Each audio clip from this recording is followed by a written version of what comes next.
Hey, David Cronenberg fans, I just finished watching The Shrouds, which is Cronenberg's latest and most personal film. It's a movie about a reflection on his wife that passed away in 2017.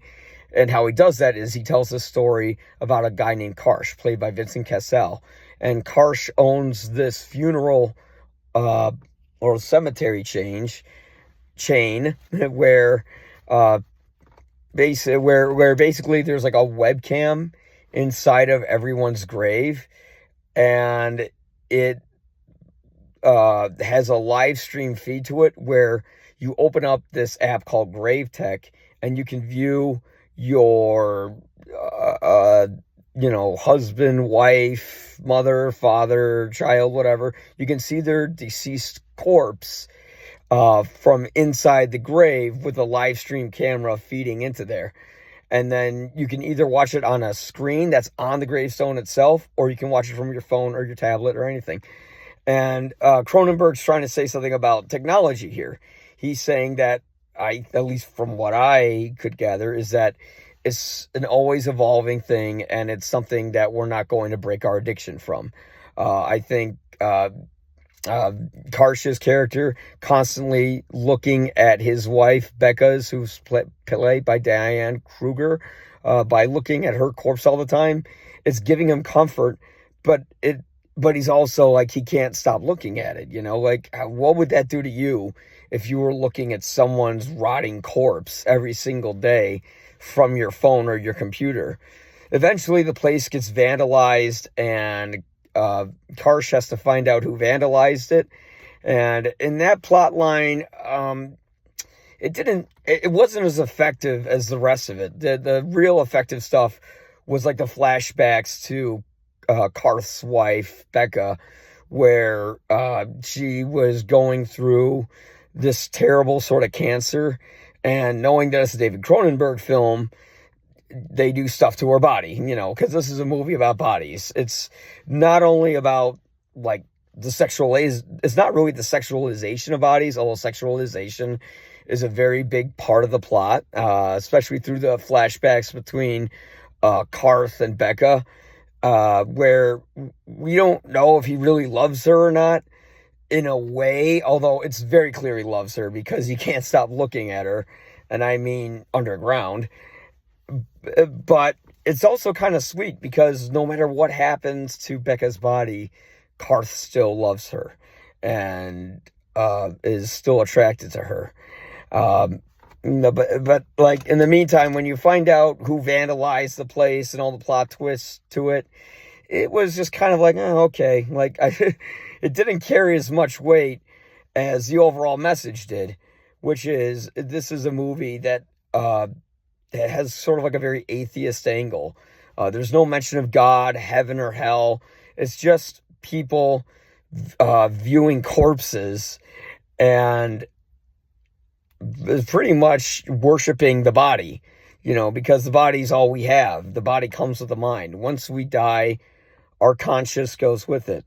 I'd like to believe that's not true. I honestly don't know. Like, I'm kind of an agnostic. But Cronenberg, for as much as he loves bodies, he definitely puts that in here. And it's a movie about someone who goes through the grief process and doesn't really ever come out of it. And it was sort of like, I was reading an interview with David Cronenberg, and they asked him, was making this movie therapeutic? Did it help you deal with your wife's death? And he said no. And that's very true with the ending. The movie doesn't end on a sentimental note. It actually ends on a very cynical note. And this is like a very cynical movie about our over-reliance on technology, on not being able to let go of our loved ones, what defines beauty in the film. At one point, Vincent Cassel says to another character, you can't tell me what beauty is. If he thinks that his wife's corpse underground, being able to see it whenever he can, is beautiful, then that's his opinion. But yeah, the movie was okay. It had a lot of ideas sort of being juggled at the same time. And, like a lot of those ideas kind of get left in the air, but there's still enough here where it's still a pretty good movie. It's still unlike anything you'll see. The movie is crazy weird, but of course it's weird. It's a Cronenberg film. And it's a very subtle film for him, too. You know, the movie has like a very stilted sort of style to it, where, you know, there's no big scenes where people having an emotional blow-ups or screaming at each other. It's really just about going through grief and not being able to sort of move on with your life with that grief. And the end note that Cassell's character goes on is one that's more about rage than it is about than it is about acceptance. You know, the feelings that Karth has for Becca are not the same feelings he has at the beginning of the movie. At the end of the movie, it's something completely different. But I don't want to give away more than that. But yeah, if you want to see, it's like the movie's a 3 out of 4. It's not a 3.5 or a 4.